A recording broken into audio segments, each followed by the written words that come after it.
Кыргызстандын бардык аймагында ачылган БШКга караштуу жарандык жана санариптик билим берүү борбору Балыкчы шаарында да ишке кирди. Бул масштабтуу долбоорго президент Садыр Жапаров онлайн режиминде старт берип, өлкөнүн 7 облусунан ачылган 70 борбор менен түз байланыш уюштурулду. Балыкчы шаарынын мэри Бакыт Шаршеев, шаардык кеңештин төрагасы Жакшылык Абдыразаков, аксакалдар сооттуу, шаардык мекеме жетекчилери жана жергиликтүү жаштар иш-чарага онлайн катышып отурду.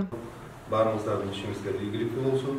Бүгүн биздин борборубуз өзүнүн программасына жараша азыр ишин алып бара берет. Бүгүнкү күндө жарандык коомду электрондук платформага үйрөтүү үчүн түзүлүп жаткан шартты шаар мэри Бакыт Шаршеев кубаттап, жарандык жана санариптик билим берүү борбору шаардыктарга чоң кызмат кылаарына ишенимин билдирди. Шаар башчысы чогулгандарды бул маанилүү окуя менен куттуктап, элдин санариптик билим деңгээлин өнүктүрүү замандын талабы экенин белгиледи.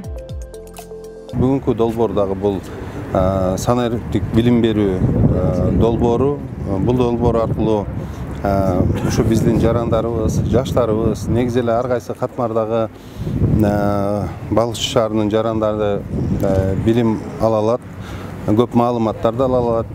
Мындан тышкары шайлоо өткөрүүдө жана ушундай бир мамлекеттик багыттагы бир ар кандай чараларды өткөрүүдө дагы ушул санариптик борборунун үлүшү өтө чоң болот да. Балыкчыда жүргүзүлүп жаткан санариптик иштер боюнча негизинен мынакей акыркы маалдарда ушу электрондук документтердин айлануусу боюнча СЭД деген программа иштеп атат. Бул СЭД аркылуу Кыргыз Республикасынын ар кайсы булуң бурчундагы мамлекеттик деңгээлдеги иш кагаздары, өкмөт менен байланышта болгон иш кагаздары, ар кандай тапшырмалар ушул болгон ушул документтердин жүрүшүндөгү ушул жанагы СЭД аркылуу жүрүп атат. Бүгүн мына өзүңүздөр уктуңуздар, президентибиз дагы кагаз менен иштөөдөн кеткиле деп атат да. Баардыгы ушул санариптик программанын алкагында болуш керек. Аталган борбор Балыкчы шаарындагы Ордо муниципалдык жаштар борборунун базасында иш алып бармакчы. Учурда 20 ноутбук, 5 телевизор жана башка заманбап техникалык жабдыктар орнотулду. Окутуу программалардын мазмуну жана убактысы жакынкы убакытта БШКнын сайтына жарыяланат. Бул борбор билим берүү багытындагы программалардан тышкары ийгиликке жетишкен лидерлер менен жолугушууларды, аялдардын лидерлигин алдыга жылдыруусу, жаштардын дебаттарды өткөрүүсү үчүн аянтча болуп бере алат.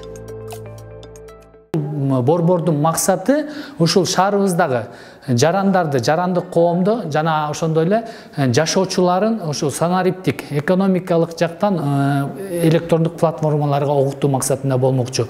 Биз бул иш-чараларды атайын Кыргыз Республикасынын шайлоо жана референдум борбордук комиссиясы тарабынан атайын бекитилген иш пландын негизинде жарандарыбызды окутуп баштайбыз. Бул окутуулар ушул жыл башынан башталып, кийинки жылга чейин уланмакчы. Андан кийинки кандай пландар түштө ошол негизде окутууларды жүргүзөбүз.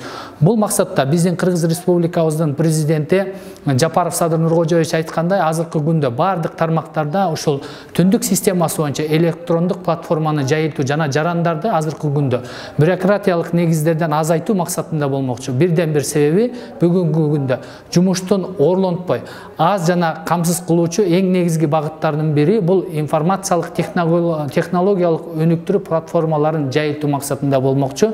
Жарандарыбызды ошол окутуу борборлорунда эң негизги максаттарына жеткизүү. Жарандык жана санариптик билим берүү борборунун түзүлүшү менен мамлекеттик электрондук кызмат көрсөтүүлөргө жеткиликтүүлүк кыйла кеңейет. Аталган социалдык долбоор президенттин администрациясынын жана министрлер кабинетинин колдоосу менен өнүктүрүү боюнча эл аралык өнөктөштөр менен биргеликте ишке ашырылууда.